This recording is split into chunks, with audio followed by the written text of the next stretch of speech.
Singapore पिछले 7 साल से भारत का एफडीआई का सबसे बड़ा स्रोत बना हुआ है।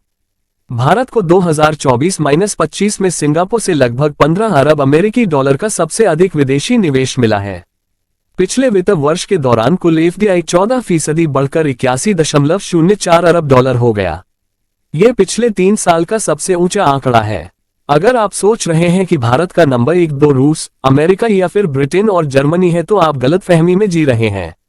निवेश के मामले में भारत का सबसे करीबी दोस्त इनमें कोई नहीं है।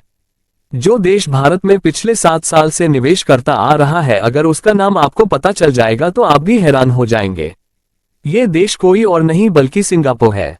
सिंगापुर भारत में निवेश के मामले में बीते 7 साल से टॉप देखने को मिल रहा है। खास बात तो यह है कि बीते वित्त वर्ष में सिंगापुर ने 1.28 लाख करोड़ रुपए से ज्यादा यानी अमेरिका और जापान देशों के निवेश के मुकाबले में 3 से 5 गुना ज्यादा है। आइए आपको भी बताते हैं कि आखिर सिंगापुर के साथ दुनिया के बाकी देश एफडीआई के रूप में कितना निवेश करते हैं। इससे पहले 2017-18 में भारत ने मॉरिशस से सबसे ज्यादा प्रत्यक्ष विदेशी निवेश आकर्षित किया था। पिछले वित्त वर्ष में देश को मॉरिशस से 8.34 अरब डॉलर का विदेशी निवेश प्राप्त हुआ।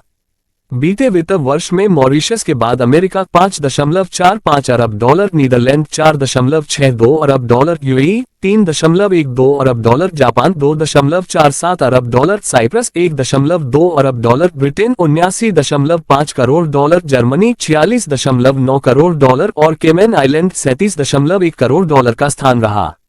विशेषज्ञों का कहना है कि वैश्विक वित्तीय केंद्र के रूप में मजबूत स्थिति, बेहतर द्विपक्षीय संबंध और वैश्विक निजी इक्विटी और उद्यम पूंजी निवेश का गेटवे होने की वजह से भारत के लिए सिंगापुर सबसे बड़ा एफडीआई का स्रोत बना हुआ है।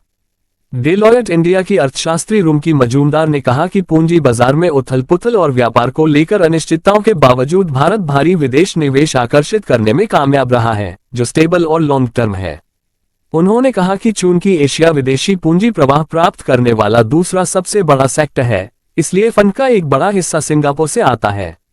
इसके कई कारण हैं। कम कर वाला क्षेत्र होने के साथ सिंगापुर का कानूनी ढांचा काफी मजबूत है, ऐसे में उसे एशिया के लिए रणनीतिक वित्तीय गेटवे माना जाता है। मजूमदार ने कहा कि दोनों देशों के बीच दोहरा कराधान बचाव संधि की वजह से सिंगापुर के संगठनों को भारत में निवेश करने में मदद मिलती है और भारत से कमाई पर उनका कुल कर का बोझ भी कम होता है।